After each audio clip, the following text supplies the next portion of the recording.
Selamat malam pemirsa Dama TV, senang sekali pada malam hari ini saya Gisela Tahapari kembali hadir ke ruang Anda dalam program acara Manage Your Mind. Mind is not everything but everything comes from your mind, so manage your mind.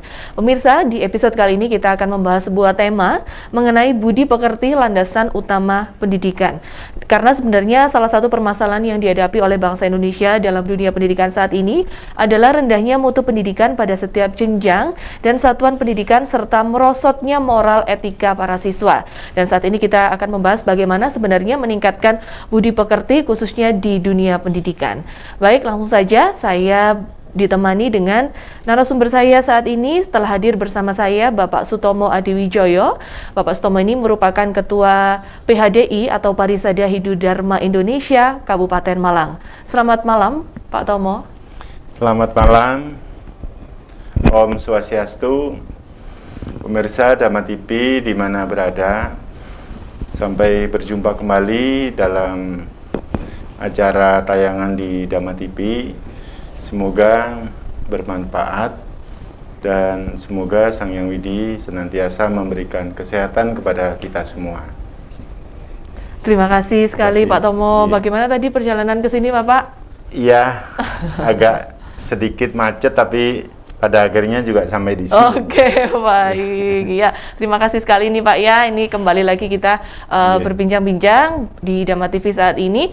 Saat ini kita akan menyoroti mengenai merosotnya moral etika dari anak-anak saat ini, Pak. Kita tahu nanti anak-anak ini akan menjadi generasi penerus bangsa. Tentunya jika moral etika ini tidak diperhatikan atau tidak mendapat penanganan yang cukup serius, akan nanti takutnya juga berakibat fatal terhadap keberlangsungan negara ini. Nah, sebenarnya Pak Tomo, apa yang dimaksud dengan pendidikan budi pekerti ini?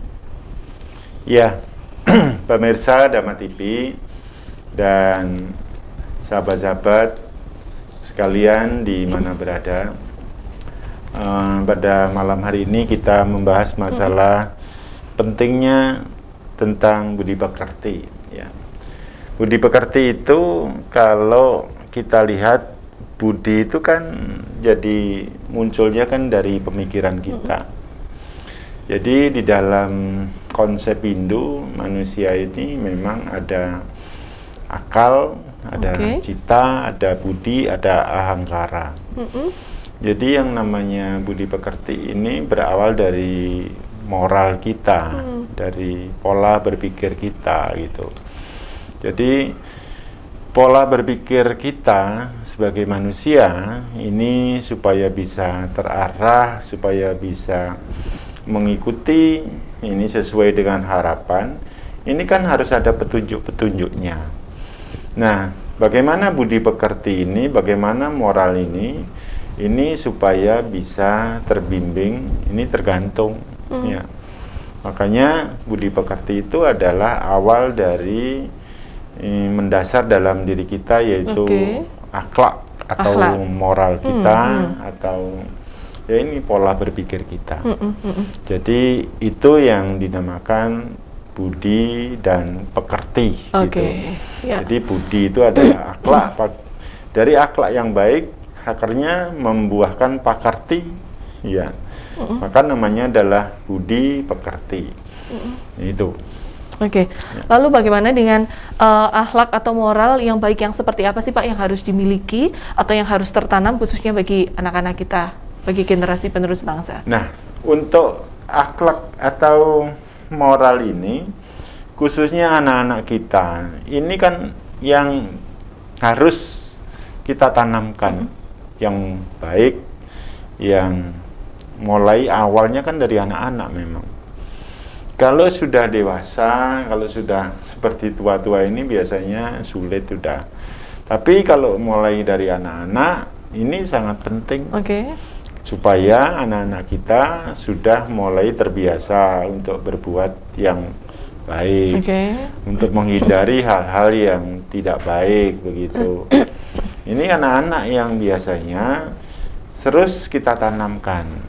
Nah, maka penanaman budi pekerti, menuntun akhlak seseorang ini lebih mudah diawali dari anak-anak kita.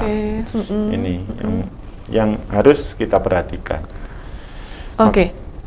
Ya, tentunya diawali oleh anak-anak dan tentunya orang tua sendiri kan juga harus memberikan contoh juga teladan yang baik bagi anak-anak supaya bisa meniru. Nah ini seperti apa sebenarnya Pak Tomo peran dari orang tua yang dibutuhkan ini agar anak-anak bisa meniru yang baik seperti itu? Iya, di dalam hukum Hindu itu ada namanya pendidikan keluarga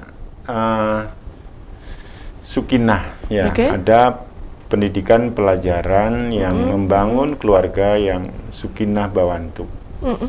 Ini keluarga yang tertata, yang terdidik, kemudian sampai membuahkan semacam keharmonisan dan pada akhirnya adalah bisa membuahkan kebahagiaan. Nah, ini diawali memang dari orang tua. Ya. Bagaimana orang tua berperilaku, di sana anak kita akan meniru, begitu. Nah, ini dulu. Makanya kita sebelum memberikan pitutur, memberikan pengarahan, memberikan satu petunjuk terhadap anak. Nek ate nuturi nang anak iku ya sik tolen citoke kowe iki wis bener apa ora kan begitu.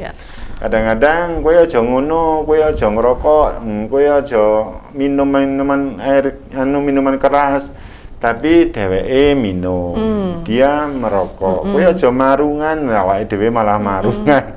Ini kan yang harus diperhatikan. Maka yang terlebih dahulu adalah menata diri dulu.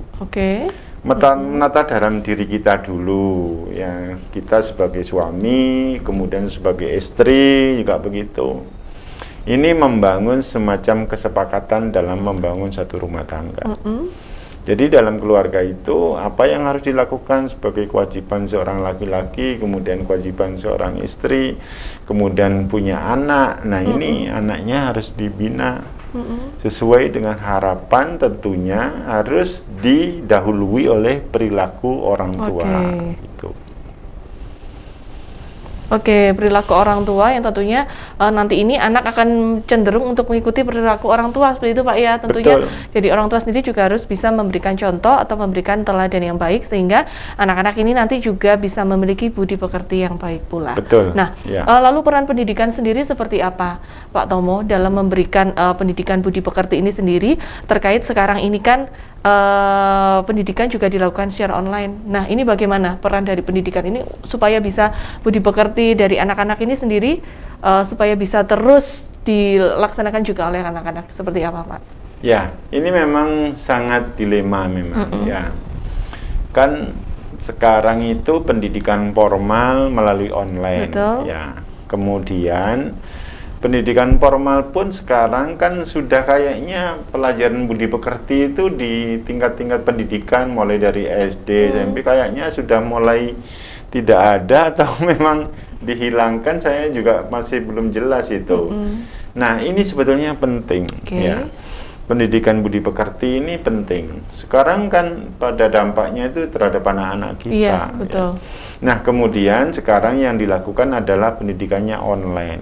Nah ini sangat sulit sekali. Karena apa? Pendidikan online semuanya pakai HP Android sekarang.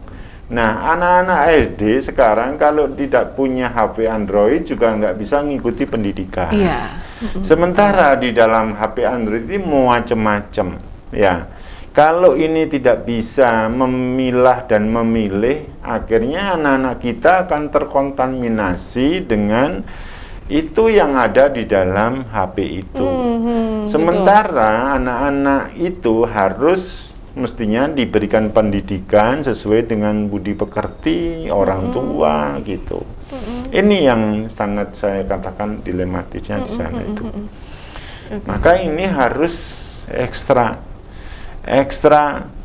selektif dan hati-hati ini terhadap anak-anak kita. Ya, sekarang itu luar biasa. Makanya ini kan yang saya katakan bahwa bangsa kita itu sebetulnya tidak secara langsung sudah dijajah oleh orang-orang dari luar Indonesia itu sejak dari dulu. Ini kan masalah moral ini. Masalah moral, masalah mental kita. masalah akhlak kita ini. Ini yang sangat memprihatinkan, Mbak.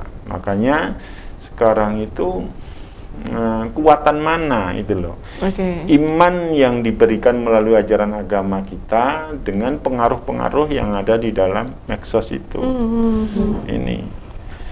Kalau ini tidak kuat imannya, tidak kuat yang namanya serada baktinya, ya akan tergiring, terkontaminasi.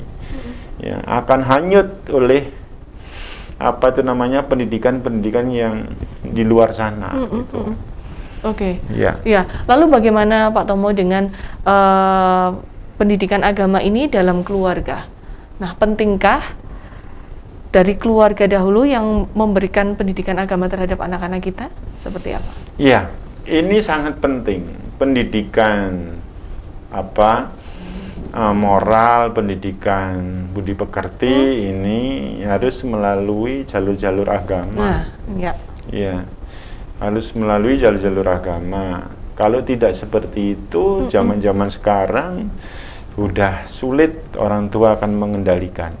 Begitu anak kita sudah tidak dalam koridor serada baktinya, tidak dalam koridor budi pekertinya dalam unsur keagamaan, wah sudah akhirnya lepas dan menjadi binal.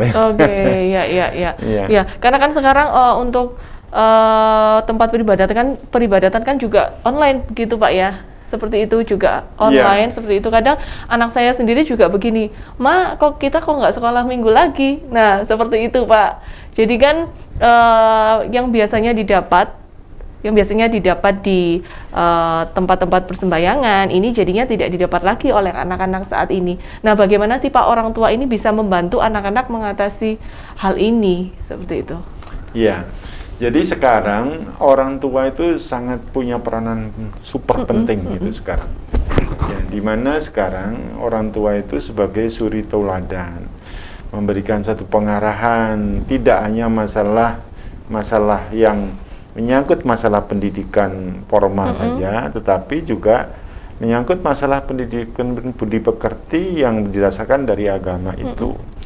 Maka sekarang orang tua itu harus terus, ya bukan berarti kita mengekang ya, tetapi kita harus memberikan satu pandangan terhadap anak-anak kita supaya anak-anak kita bisa berpikir secara logika gitu loh.